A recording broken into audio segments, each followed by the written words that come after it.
Oi, oi, estamos aqui para mais um estudo, Bereanas. Hoje a gente vai continuar, então, o livro de Isaías, né? O que a gente viu até agora foi que a gente está seguindo a estrutura do quiasma. Você lembra disso, amiga? A estrutura do nosso quiasma? Até Lembro. vou abrir aqui para a gente. Então, assim, a gente acabou de ver a parte um do quiasma, que é julgamento e restauração do povo de Deus. Agora a gente está entrando na segunda sessão do nosso quiasma. Rafa, seja bem-vinda. A gente está iniciando agora. E essa segunda sessão que a gente vai estar entrando agora, que vai ser dos capítulos 7 a 12 de Isaías, eles estão lindos, porque eles vão vir trazendo em vários momentos a promessa de um Messias, que era real e que era divino. Então a gente vai ver esses momentos, assim, revezando. Em vários momentos o Senhor repreendendo o seu povo, falando que está errado, chamando eles ao arrependimento. Depois a gente vai ver o que acontecendo. A promessa do Messias, olha, vai vir um rebento, né? Vai vir o Messias prometido. Ele terá os 7 Espíritos de Deus, e aí a Bíblia vai descrevendo. Então a gente vai tendo, né, aqui promessas cada vez mais bonitas, mais abrangentes, falando sobre o Messias vindouro. É até interessante, porque muitas dessas profecias, eu vi um pessoal que tem empregado, né, em Israel. E são esses YouTubers. Então eles chegam e começam a conversar, a fazer algumas perguntas. Ah, você conhece esse texto? E aí normalmente eles falam, ah, isso aqui é Antigo Testamento. Não, acho que isso é Novo Testamento. E eles começam a citar algumas profecias messiânicas do livro de Isaías para os judeus. E eles falam, bom, eu acho que isso é Novo Testamento. E aí a pessoa fala, não, não, isso daqui é Velho Testamento, tá no livro de Isaías. E eles ficam assim chocados, porque antes dele dar a resposta do livro, ele fala assim: bom, mas esse capítulo parece que você está falando de Jesus, né? Eu acho que é Novo Testamento. Não, não, é Velho Testamento, tá no livro de Isaías. Então, assim, é muito impactante, porque parece até que tem alguns trechos esquecidos, né? Você vê que até hoje eles não conseguem ver e entender o que está ali, né, nas escrituras, nas profecias que se cumpriram, né? Eles não entenderam quando veio e mesmo depois de todo esse tempo ainda não conseguiram entender. Então, assim, é muito forte, muito poderosa. A gente vai estar falando um pouquinho mais sobre, então, essas promessas, tá bem? Se vocês tiverem com o PDF aí, vai ficar mais fácil de vocês acompanharem, tá bom? Porque hoje eu fiquei preparando o material, postei os nossos vídeos, né? Eu acredito que vocês viram lá no grupo. Postei as aulas que estavam ali que a gente já teve, que estavam para ser postadas. Mandei o PDF, tudo. E aí eu acabei não conseguindo fazer a nossa apresentação. Mas não tem problema, a gente vai conversando aqui. Eu tô seguindo a linha do PDF, mandei já o PDF para vocês, né? Se vocês conseguirem aí, às vezes até abrir no celular ou no computador aí fica mais fácil. Bom, olha só. O capítulo 7 de Isaías, ele vai falar de Emanuel. Vou até pegar minha Bíblia aqui de novo. Detalhe, gente, quem leu, às vezes circulou algum verso, alguma coisa, quiser comentar aqui, é só levantar a mãozinha, tá? Vai falar. Então, olha só, no capítulo 7, a gente vai estar vendo qual que é o contexto. O contexto vai ser o rei de Acás, de Judá, né? Ele vai enfrentar uma ameaça da colisão entre Israel, que era o reino da norte, e a Síria. E a gente vai ver que a resposta do rei, em vez dele confiar em Deus, né, por conta da ameaça ali que estava vindo, ele considera a possibilidade, então, de pedir ajuda à Síria. E é óbvio que ele é arrependido. Então, nesse momento, o Senhor manda Isaías ao encontro de Acas e fala assim: olha, não temas, os teus inimigos, eles não vão prevalecer. Então, a gente vai ver essa promessa, e além disso, a gente também vai ter uma outra que vai falar novamente sobre o nosso Messias vindouro, tá bem? Isso a gente vai ver no capítulo 7 e 14 de Isaías. Eu gostaria que vocês estivessem com a Bíblia de vocês, e eu vou pedir para a Aline ler pra gente, tá bom? Por isso, o Senhor mesmo dará a vocês um sinal. E eis que a virgem ficará grávida e dará à luz, e dará à luz e o chamará de Emanuel. Essa daqui é mais uma, até recomendo vocês grifarem, porque aqui tá falando, né? A virgem conceberá. Então a gente vai ter essa profecia se direcionando também para a vinda do Messias, que seria concebido por uma virgem, né? Emanuel significa Deus conosco. Olha só que nome poderoso. Bom, gente, então, qual que é a lição que a gente vai ver aqui? Eu tô passando mais rápido alguns capítulos, alguns outros a gente vai falar com um pouquinho mais de detalhes, tá bem? O 7 vai ser um pouco mais rapidinho. A gente tem ali como uma lição espiritual, né? Então a gente vê conflito que tá vindo para ali, para o rei Acaz. Ele não está confiando em Deus, ele está com medo, ele está cogitando pedir uma ajuda política com a Síria. O Senhor intervém, ele fala assim: olha, não temas, e ainda dá uma promessa messiânica. Ele fala assim: seus adversários, eles não vão prevalecer. É uma profecia muito completa. A gente vê que mais do que, né, um livramento de uma questão política terrena, temporal, a gente tem ali uma promessa do Messias vindouro, que salvaria agora os filhos de Israel como um todo, né? Salvando do pecado, salvando o inimigo. Então, essa é uma lição muito especial que a gente vai ter no capítulo 7 de Isaías. Já no capítulo 8, nós teremos alguns detalhes mais especiais, tá? Que eu queria chamar a atenção de vocês. O capítulo 8 eu coloquei como título assim, olha, confiar ou temer. Então, qual que vai ser o contexto? A gente vai ver que Isaías ele tem um filho, cujo nome simbólico, eu quero ver se alguém tem coragem de tentar pronunciar esse nome aqui no grupo. Vocês lembram do nome? Quem leu, viu. Mas mesmo assim, gente, é um nome quase impossível de pronunciar, né? É Maher Salah Hasbaz. Eu não sei como se pronuncia isso. Mas a tradução do nome significa apressa-te ao teu despojo. Então, finalizando, né, esse filho dele, ele com esse nome estava simbolizando a rapidez que o juízo de Deus viria contra Israel e a Síria. Então, a gente vai ter ali uma mensagem central do capítulo 8 para que Judá não corra atrás de alianças humanas.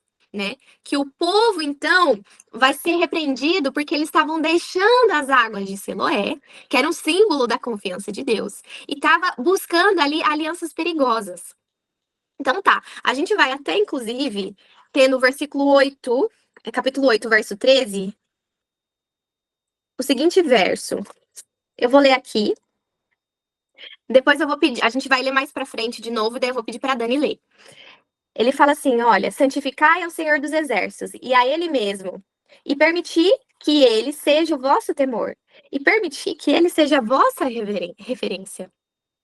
Depois a gente vai ver ali, olha, no verso 10 também, tomai o conselho juntos a isso e tornar-se-á em nada. Falai a palavra do Senhor e ela não prevalecerá. Não prevalecerá, porque Deus está conosco. Então a gente tem uma promessa de que Deus estava com Judá. Deus estava com seu povo, mas de novo a gente vê o povo oscilando. De novo a gente vê um povo que é temeroso.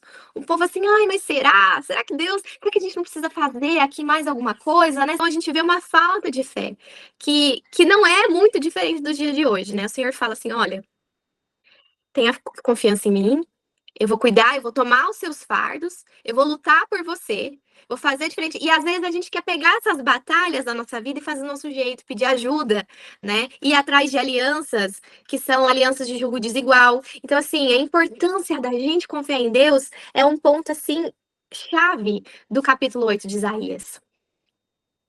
E olha só, quando a gente vai continuando a ler ali o capítulo, a gente consegue dar um salto a mais nas informações. Porque olha, o capítulo 8, verso 6, ele vai trazer a seguinte mensagem. Dani, você pode ler pra gente? Em vista de este povo ter desprezado as águas de Siloé, que correm brandamente, e se estar derretendo de medo diante de Rezim e do filho de Remalias. Né? Aqui tem uma outra, uma outra tradução, que é King James, fala assim que eles se alegram em Rezim e no filho de Remalias, né? Então, eles estavam rejeitando, né, a provisão do Senhor e eles estavam se alegrando em provisões, em força humana. E aí você para pensar, águas de Siloé. Vocês lembram em qual outro momento da Bíblia que essas águas elas são mencionadas? Vou dar uma dica. Novo Testamento, o milagre de Jesus. Não? Gente, Que cura o que a deficiente físico? Ou não? Essa é outra quase, idade. quase. O cego de nascença. Ah, tá. Mas chegou muito perto, Rafa. Valeu, valeu. Olha só, então a gente vai ver, né, as águas de Siloé aparecendo novamente ali em João, né? Então João ele vai relatar que existia um homem que ele era cego de nascença. E aí as pessoas começam a questionar o que tinha acontecido, por que ele era cego de nascença daquele jeito. E o Senhor ele vai operar um milagre, só que ele fala assim, olha, vá até as águas de Siloé e se lave lá. E o cego, em obediência, ele vai e se lava. E quando ele volta totalmente curado da cegueira dele. Então, por conta da obediência dele, né, que o Senhor cumpriria a promessa, ele foi abençoado com a cura, né? Então, assim, a gente vê de novo as águas de Siloé sendo mencionadas. E o símbolo de água na Bíblia é muitas vezes utilizado como símbolo de Cristo, né? Como um símbolo da graça que ele oferece, né? Como um símbolo do dom que ele nos dá, ao dom que ele dá a todo discípulo, a todo verdadeiro seguidor. Então a gente vai entender um pouquinho mais por que o Senhor ordena que ele se lava nessas águas de Siloé, porque a gente vai entender um pouco mais o que significa. Até vai fazer mais sentido a gente olhar para o livro de Isaías e falar assim: olha, eles rejeitaram a água de Siloé. Não é porque eles não estavam mais querendo tomar uma água como se fosse apenas uma questão ali física, né, de saciar a sede deles, mas estava falando uma questão espiritual, né, muito mais profunda. O que representava aquelas águas de Siloé? Então, diferentemente do povo ali, né, em Isaías, que rejeitaram, o cego, ele aceita essa água, ele vai, ele se banha nessa água, e ele é totalmente curado, ele é totalmente restaurado. Olha só, vou contar uma coisa pra vocês que eu achei muito interessante quando eu ouvi, porque diz que era o seguinte, as águas de Siloé, né, então elas vão, de fato, possuir um significado mais especial. Elas vão representar o nosso amado Jesus, que várias outras vezes ele vai ser representado como a água da vida. A gente tem como exemplo disso, né, quando o povo estava no deserto, e a gente tinha a rocha, que também era um símbolo de Cristo, que devia ser ferida só uma vez, porque só uma vez Jesus seria ferido. E a partir então daquela rocha ferida, surgia água, né, que matava a sede do povo.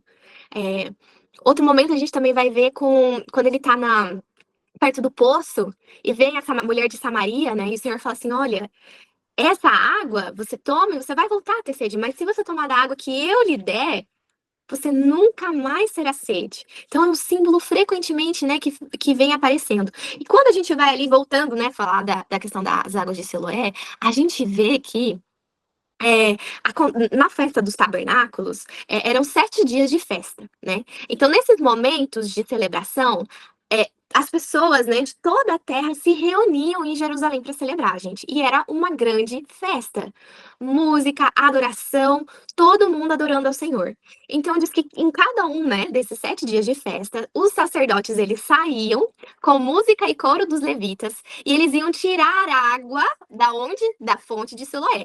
Eles pegavam essa água, então, colocavam no vaso de ouro. Eles eram seguidos pelas multidões de adoradores, em grande número, quantos podiam ficar perto da fonte bebendo, né, daquela água. E enquanto o pessoal ia tocando as músicas, né, animados, alegres, eles iam cantando. A gente vai ver até um trecho do capítulo 12, versículo 3, que diz que eles iam cantando o seguinte: vós com alegria tirareis águas das fontes da salvação. Então, essa água que era tirada pelos sacerdotes, ela era levada para o templo. Vocês lembram disso, que tinha o templo, né? Então, o templo, por entre som de trombetas e o canto solene, eles iam de novo agora cantando: olha, nossos pés estarão dentro dos teus muros, ó Jerusalém. Esse é um Salmo 122, 2. E a água, então, gente, que foi pegar lá nas fontes de Siloé, ela era derramada sobre o altar do holocausto, enquanto repercutiam os cânticos de louvor, que as multidões se uniam, né? Iam cantando com todos os instrumentos musicais, então era uma grande celebração, né? Eles pegarem da água, né? Tudo isso ali simbolizava algo. Tanto que agora, esse momento que é a chave, né? Essa explicação que eu dei toda aqui vai ser a chave para você entender de maneira mais profunda o significado de quando Jesus, que diz que no último dia da festa, né, do grande dia de festa, foi ouvida a sua voz em tons que repercutiam pelo pátio do templo. Se alguém tem sede, venha a mim e beba. Quem crê em mim, como diz as Escrituras, rios de água viva correrão do seu ventre. Isso declarou João. Disse ele do Espírito que haviam de receber os que nele crescem. João capítulo 7, do verso 37 a 39. Então, olha só, quando a gente está lendo lá o Novo Testamento e a gente vê assim, olha, Jesus, no último dia, o grande dia da festa, chegou lá e falou: se alguém tem sede, vem a mim e beba, eu que tenho água. Só que se você não sabe o cenário, né, todo, circunstância, o contexto da celebração, você até acha bonito o que o Senhor falou, mas quando você entende que ele fala isso no meio dessa celebração, que o povo vai pegar água, vem trazendo, cantando, né, citando ali aqueles trechos bíblicos que falam, olha, vós com alegria tirarei água das fontes de salvação. E o Senhor fala assim, se você tem sede, então vem a mim e beba. Quem crê em mim, como a escritura, águas de viva correrão de seu ventre. Olha que impacto, olha que poderoso isso. Era a mensagem do Messias tão aguardado, tão esperado. Né? Ali todas aquelas cerimônias, a gente fala muito disso, né? Que as leis cerimoniais, elas eram como sombra de algo que ia se cumprir na vinda de Jesus, né? Então a gente vai ver as cerimônias ali acontecendo. Então o cordeiro era Jesus, a água representava, né? Essa graça de Jesus que tem preparado para todo filho amado. E aí a gente vê agora o Senhor assim, na cerimônia, ele chega e ele explica, ó, eu que tenho essa água que você precisa. Eu que vou saciar a sua sede. E mesmo assim, meninas, mesmo assim, poucos entenderam. Poucos conseguiram discernir, né? Não é triste isso? Eu fiquei imaginando, né? Eu gosto de imaginar essa cena. Jesus, né, no meio daquela celebração, falando dessa forma. Que impactante que não deve ter sido. Então, a gente tem, né, Cristo combinando tanto o símbolo da água, quanto também a rocha, todas as coisas, né, esses símbolos a gente vê apontando para Cristo, para o nosso Messias, para o nosso Salvador. Uma curiosidade é que Siloé significa enviado, tá bem? Coloquei isso para vocês também. Bom, continuando aqui no capítulo 8, eu queria citar agora os versos 16 e 20. Vou continuar, vou pedir para a Dani ler pra gente, que a Dani já estava ali com a Bíblia aberta. Mas a verdade é que mesmo que a Dani abra, como a gente não tá com o PDF hoje aqui, a apresentação, na verdade, eu vou pedir que todas vocês abram a Bíblia de vocês e leiam esse verso agora, tá bem? Combinado? Resguarda o testemunho, sela a lei no coração dos meus discípulos. Ok, obrigada, Dani. Antes da gente seguir, eu queria fazer uma introdução. Por que eu trouxe esse versículo pra gente conversar agora, nesse momento? Porque a palavra de Deus, ela vai estar nos advertindo que vai ter muitos enganos, né, nessa caminhada cristã. Fácil, assim, eu acredito que ainda teria desafios, mas seria muito mais fácil se o nosso inimigo não inventasse tanta coisa, se ele não misturasse tanta verdade com erro, né? Se ele usa 99% de verdade e 1% de erro, gente, não adianta. A gente precisa estar em busca de 100% da verdade, de 100% daquilo que diz o Senhor.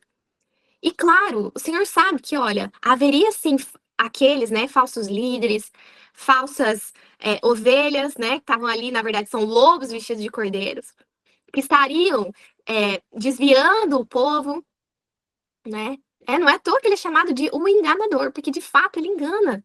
Você acha que o Senhor ia falar assim, não, vai ter muitas mentiras, vai ter distorções, e agora ele ia deixar a gente sem preparo nenhum, sem instrução nenhuma pra gente saber o que é verdade, o que é erro? Então, versículo que eu tô trazendo para vocês aqui, especialmente o 20, que a Ana vai ler daqui a pouquinho, ele vai dar um entendimento pra gente conseguir discernir o que é errado e o que é certo, tá bem? É muito simples, só que ele vai servir como um filtro, sabe? Ele vai ser o nosso grande filtro, gente. Especialmente nesse momento que a gente está vivendo, pertinho da volta de Jesus, onde os enganos e a atividade do inimigo vai ser cada vez mais intensificada. A gente tem que utilizar desse filtro, tá bem? Então, olha só, a palavra de Deus fala o seguinte, que ele ligaria o testemunho e selaria a lei dele entre os discípulos, os verdadeiros discípulos. Liga o testemunho e sela a lei entre os meus discípulos. É isso a ordem do Senhor. Então, a gente tem conversado muito, né, desde o começo do livro de Isaías, e eu tenho explicado aos pouquinhos para vocês sobre a diferença das leis cerimoniais. As meninas que estão há mais tempo conseguem entender um pouco mais. A gente falou sobre isso em relação ao livro de Hebreus, né? A gente estudou sobre o santuário. A gente vai voltar a falar disso para cada vez desmistificar, né? Cada vez que a gente traz um assunto novo, ou um assunto que nunca foi estudado, né? Ele vai parecer muito confuso, tá? Mas a confusão é o primeiro passo para a gente aprender alguma coisa. Então, se parece confuso para vocês agora, não desistam, não desanimem. Continuem estudando, tá? Depois da confusão, você vai começar a ver de forma mais clara, até que você consiga olhar para o assunto e ter um domínio do que está acontecendo, tá bem? Então, vamos com calma, tenha paciência consigo mesma também. Não queira se cobrar muito, né, de uma vez.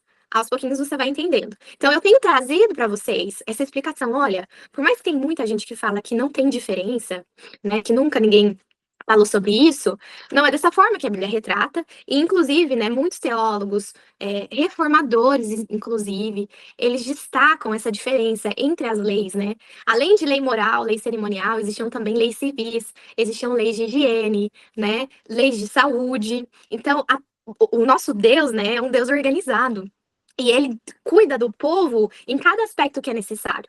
Então a gente vê ali que o povo, né, no período ali do profeta Isaías, eles não tinham problema com a lei cerimonial, eles faziam até muito bem. Só que eles estavam deixando para trás o quê? A lei moral. Eles estavam deixando para trás a necessidade de um processo de santificação. Quando o Senhor ele te dá um padrão moral, né, é para que ele possa, para que você possa entender e possa buscar até ele, né, capacidade de transformar suas falhas, de transformar o seu caráter, para que a gente possa de novo voltar à semelhança do caráter com Deus, do caráter de Deus. A gente estudou o capítulo de Gênesis e a gente viu que o homem ele foi criado à semelhança de Deus, não só na semelhança física, mas também na semelhança de caráter. Só que o pecado, quando ele entrou no mundo, ele tirou essa semelhança da gente também. Quando Jesus ele veio e ele morreu por mim e por você, não foi só para nos dar a salvação, foi também para restaurar essa semelhança do caráter divino na gente, entende? Porque, gente, no céu, a gente vai ter que ter um caráter transformado, e é a única coisa que a gente vai levar dessa terra é o nosso caráter. Já imaginou você ir para o céu e ter algum traço de inveja, algum traço de ódio? A gente fala assim de ódio porque muitas vezes, né, esse sentimento, no fundo, ele tá escondidinho lá, como sendo representado ali, a transgressão não matarás. Então, assim, né, a gente poderia citar qualquer um dos exemplos dos mandamentos ali, morais do Senhor. Não vai. Exatamente, a Ana tá falando que nem vai. Não vai existir no céu nenhuma pessoa que tem esse tipo de falha de caráter, né? Alguém que adora outros deuses, que fala o nome de Deus. Não vai ter, gente. Não vai ter. E a gente precisa, agora, de joelho no chão, ter essa busca por uma vida de santidade em Jesus. Uma vida transformada, sabe? Então, aqui, seguindo, né, a gente vai ver que a palavra de Deus está falando que o Senhor selaria a lei nos discípulos dele. Ele não vai selar a lei cerimonial nos discípulos dele, uma lei civil nos discípulos dele. Ele está falando aqui de selar a lei moral. Porque o seu caráter tem que ser transformado. Ele não quer que você faça as coisas só de aparência, que era o que eles costumavam fazer. Tanto que Jesus chama eles de sepulcros caiados, né? Que eram bonitos por fora e podres por dentro. O Senhor, ele fala para você ser obediente em relação aos mandamentos dele, para que você tenha uma vida santificada, uma vida transformada, né? Então, essa é uma característica do povo de Deus. Ana, você pode ler pra gente o verso 20? Posso sim, amiga. Capítulo 8, né? Uhum. 20. A lei e ao testemunho. Se eles não falarem segundo esta palavra, é porque não há luz neles. A lei e ao testemunho. Se eles não falarem segundo essa palavra, nunca verão a alva. O que é isso, nunca verão a alva? Eles não serão salvos. Eles estão perdidos. Qualquer pessoa que venha e comece a pregar para você, se o que ela fala, a teologia dela, a pregação dela, o ensino dela, não está em harmonia com a lei e ao testemunho, a palavra diz que ela não verá a alva. A palavra diz que aquilo não procede do Senhor. E isso é muito sério. A gente consegue pôr um filtro, tá bem? E aí a gente passa por esse filtro, a lei e ao testemunho. A gente já vai entender mais o que é o testemunho, tá bem? A gente vai indo aos pouquinhos aqui. Esse filtro, gente, faz toda a diferença, tá bem? A gente até fica pensando assim, né? Que como que Deus ele tá exaltando a lei e o testemunho como esses filtros para discernirmos, né, o que é certo e o que é errado. E ele separa, inclusive, seus discípulos com essa característica, né? Então, eu falei pra vocês, tem uma diferença, não é qualquer lei que o Senhor tá falando aqui. É uma lei específica. E a gente precisa estudar isso. Estudar o que o Senhor fala. Então, tá, existe uma diferença? A Bíblia fala isso, onde que tá? Não existe? Não, mas peraí. Mas a Bíblia tá falando assim, né? Então, aí você vai conseguir começar a traçar e começar a separar aquilo que é daquilo que não é. Tá bem? Então, olha só. Aqui eu gostaria de compartilhar com vocês, né, que a gente sempre fala isso, né? Lembra que eu falei pra vocês que tinha alguns versos que era bom a gente anotar? Vou até pegar aqui, de novo. E às vezes a gente esquece que a gente também é descendência, né, de Abraão, que a gente é semente de Abraão. A palavra de Deus diz, vocês lembram dessa página aqui em Gálatas que eu mostrei no outro estudo? Em Gálatas 3:29 diz assim: se sois de Cristo, também sois descendência de Abraão e herdeiros segundo a promessa. No céu, gente, não vai ter um lugarzinho assim. Aqui é o povo judeu, aqui é o povo da Assembleia de Deus, aqui é o povo não sei o quê. Entendeu? Não vai ter isso. É um só povo que o Senhor vai reunir em toda a terra. E a gente precisa entender que a palavra dele tá ali por um motivo. Tá ali para nos ensinar também, tá? Então, quando a gente vai conseguindo, a gente olha esse texto, tá? Liga o testemunho, se ela lê dos meus discípulos. Ah, não, mas será que é coisa do Velho Testamento, né? Será que o Novo Testamento fala alguma coisa sobre isso? Então, agora eu vou trazer de novo um versículo que daqui a pouco vocês vão estar falando de cor para mim. Eu tenho certeza, porque eu falo ele muitas vezes. E com propósito, claro. É Apocalipse capítulo 12, versículo 17. Ana, pode ler pra gente? Já que você leu o outro, acho que vai ser legal você ler esse que combina. É Apocalipse? Capítulo 12, versículo 17. Diz assim: E o dragão irou-se contra a mulher, e foi fazer guerra ao remanescente da sua semente, e os que guardam os mandamentos de Deus, e têm o testemunho de Jesus Cristo. O que ele tá falando aqui? Os que têm. Quem que é o remanescente da mulher? Peraí, o remanescente. Lembra que a gente tem falado muito sobre isso. O livro de Isaías, inclusive, fala muito sobre remanescente também, né? E ele fala assim, olha, que a ira, toda a raiva de Satanás, ela é destinada para esse povo. Ele não se preocupa com quem só tem a lei, ou quem só tem o testemunho. Ele não se preocupa com isso, gente, porque ele sabe que esses não verão a alva. A palavra de Deus é muito clara. Mas esses que guardam os mandamentos de Deus e têm o testemunho de Jesus, esses eles são objetos de perseguição e ira de Satanás. Porque tem um propósito. Então a gente vê, gente, lá em Isaías o Senhor falando, olha, a lei e o testemunho.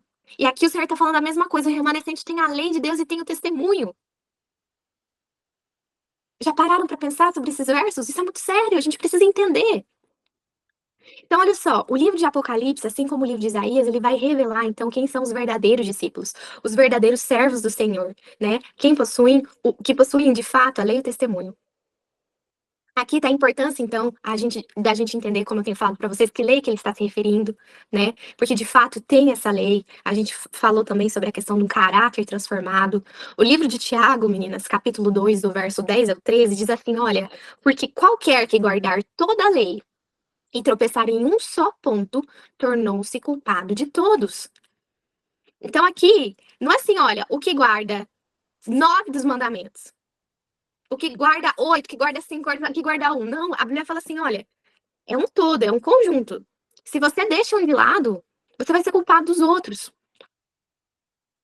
Então, claro, o Senhor, ele trata, ele é muito misericordioso, ele dá oportunidade para a gente estudar a palavra de Deus, ele dá oportunidade, né, da gente ter acesso, né? Gente, quantas pessoas gostariam de ter a oportunidade que a gente está tendo aqui de estudar a palavra dele, de ter um livro desse na mão?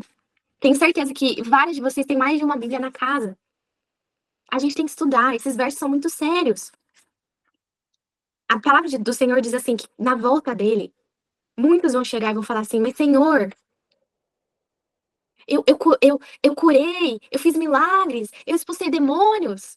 E o Senhor vai falar o seguinte: afasta-te de mim, porque eu não te conheço.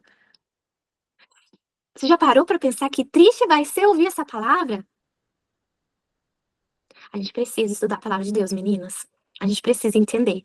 Porque a gente não pode deixar nenhum ponto. A palavra de Deus fala que se um ponto é esquecido, a gente é culpado de todos. Tá bem? Aqui no livro de Hebreus, gostaria que vocês lessem comigo, no capítulo 8, verso 10. Ele vai dizer o seguinte: esta é a aliança que eu farei com a casa de Israel. E a casa de Israel também é quem? Eu e você, certo? Eu e você, porque eu e você, a gente é descendência de Abraão também. porque nós cremos em Cristo Jesus. Então o Senhor fala assim: essa é a aliança que eu farei com a casa de Israel, passados aqueles dias, garante o Senhor. Eu gravarei as minhas leis na sua mente e as escreverei em seu coração. Eu lhes serei Deus e eles serão o meu povo. O Senhor, ele não apagou a sua lei. A lei do Senhor permanece firme, meninas. E a promessa do Senhor, a promessa dessa nova aliança, muitas vezes mal compreendida. Não é que a lei foi quebrada na cruz. Justamente porque a lei não foi quebrada na cruz, que Jesus ele morreu para te salvar. E ele promete que ele vai gravar no seu coração e na sua mente. Isso simboliza não só uma vida de aparência, mas sim uma vida transformada. A gente vê, por exemplo, o discípulo João. Gente, o discípulo João, ele é chamado de filho do trovão.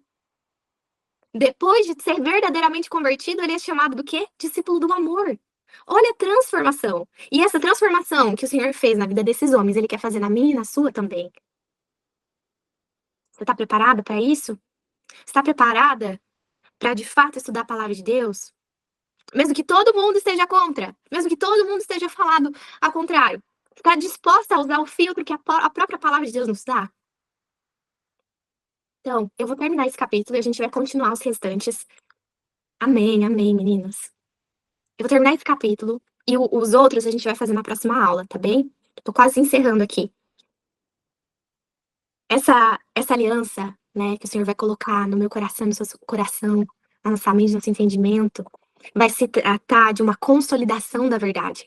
A palavra de Deus vai falar em Apocalipse 6, né? Olha só, vocês veem que eu sempre tenho trazido para vocês outros livros, né, que tem na Bíblia que faz link com o que a gente tá lendo aqui, até para talvez aguçar a curiosidade de vocês.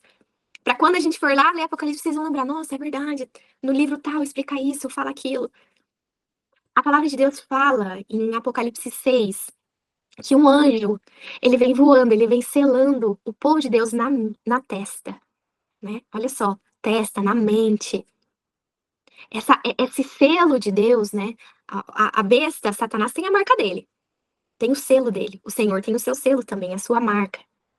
Então, a consolidação da verdade precisa estar completa no povo de Deus para que a gente possa receber esse selo. Quando o povo de Deus é selado, então, aí sim os 4 ventos serão soltos e os acontecimentos serão muito rápidos, acontecerão muito depressa antes da volta de Jesus. Então, olha só, em relação agora ao testemunho, eu vou falar bem rapidinho. Deixei mais comentários, na verdade, no PDF, tá bem? A gente vai falar também quando for estudar em Apocalipse o que significa o testemunho, né? O testemunho de Jesus. Ele vai falar, o anjo, na verdade, vai dizer, olha, o testemunho de Jesus é o espírito de profecia. Então a gente vê que, assim como o povo de Israel deixou a lei de Deus, eles também deixaram, né, de seguir o testemunho. Muitos profetas foram enviados para advertir do pecado deles, para que eles se arrependessem, e eles estavam sempre rejeitando o testemunho, sempre negando o que diziam as escrituras. A gente vai falar mais sobre esse assunto quando a gente for estudar Apocalipse, tá bem? Pra gente entender exatamente o que é o testemunho, tá bem? Que tem que ser ligado no povo de Deus. Por último, meninas,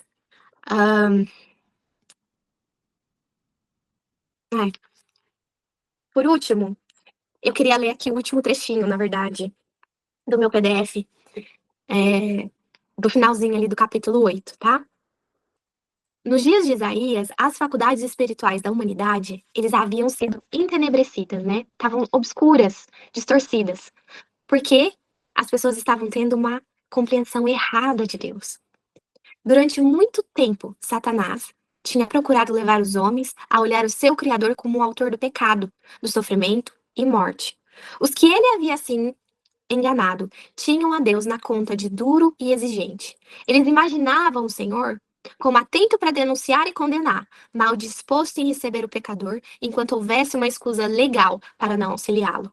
A lei de amor, gente, a lei moral de Deus é uma lei de amor, é uma lei linda, pela qual o céu é regido, tinha sido falsamente apresentada pelo arco-enganador, como se fosse uma restrição imposta à felicidade do homem, um pesado jugo do qual deviam sentir-se alegres por se verem livres. Ele declarou que os preceitos dessa lei não podiam ser obedecidos e que as penalidades da transgressão eram impostas arbitrariamente. Então, independente do que você vai fazer, vai receber. Então, olha só, gente. Isso acontece hoje. Satanás, ele tenta distorcer o caráter de Deus. Ele tenta falar para você que, na verdade, a culpa que pertence a ele, ao próprio Satanás, como se fosse pertencente ao Senhor. Ele tenta destruir a imagem do pai que ele é, para que você não entenda o filho que você é, o quão amado você é. Ele tenta fazer com que a lei de Deus, pela qual que é regida todo o universo, seja um fardo, daqueles que as pessoas olham e têm aversão, não querem nem ouvir, não querem escutar. Ai, gente, é uma lei de amor. Quando o Senhor fala assim, não matarás, não cobiçarás. Já imaginou se todo mundo guardasse esses mandamentos que o Senhor estabeleceu? Que bênção que seria! Como a gente não seria mais feliz? A minha oração, meninas, para vocês é que, de fato, em comunhão, em oração, vocês possam entregar todo o espírito, né, de aversão, de, de rebelião que existe. Em algum momento já esteve na gente, porque somos pecadores, somos falhos, né? A gente precisa, sim, de uma verdadeira conversão. E a gente precisa agora chegar até Deus e falar assim, Senhor, tire em mim todo o espírito de rebelião, todo o espírito de rejeição, todo o espírito de inimizade contra ti e o teu governo. E que eu possa, então, entender quem é o Senhor. Que eu possa entender mais o seu caráter. Essa é a minha oração para vocês. E para fechar, agora o último verso. Eclesiastes, capítulo 12, versículo 13. Diz assim: de tudo que se tem ouvido, olha só, de tudo que a gente tem falado aqui, e de tudo que a gente vai falar ainda, de tudo que vocês têm escutado na igreja, no YouTube, estudado por conta própria, de tudo que vocês têm ouvido, o fim é: teme a Deus e guarda os seus mandamentos, porque este é o dever de todo homem. Amém? Essa um grande puxão de orelha para o povo de Israel e também é um grande puxão de orelha para a gente. Lembra que eu falei para vocês que se a gente olhasse para o livro de Isaías como um livro que estivesse falando para a gente, que estivesse nos chamando para arrependimento, a gente ia sair diferente da forma que a gente começou esse estudo, né? Eu creio, meninas, eu creio que ainda tem muito mais. Os capítulos 9 ao 12 estão incríveis. Eu creio que o Senhor tem muita bênção e ensinamento preparados pra gente. A gente tem que estar com o coração aberto e sempre, né, com amor na verdade. Vou orar com vocês, tá bem? Querido maravilhoso Pai, estamos aqui. Isaías não é um livro fácil, tem muitos detalhes, mas Pai, te peço no nome de Jesus, Senhor, que o Senhor possa ligar o teu testemunho a nós e que o Senhor possa, Senhor, selar a lei em nós. Que possamos ser encontradas como verdadeiras discípulas tuas, Pai, como remanescentes que se mantêm em pé. Que não sejamos enganadas, mas que tenhamos um espírito de discernimento, de entendimento, sabedoria, Pai, para discernir o que é certo e o que é errado.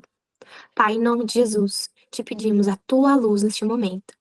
E que as tuas palavras, os versos aqui importantes que o Senhor quer que fique na mente dessas meninas, na minha mente também, que da semana inteira o Senhor possa visitá-las e trazer a memória, Pai. Em nome de Jesus, te peço e agradeço. Amém. Amém, amém.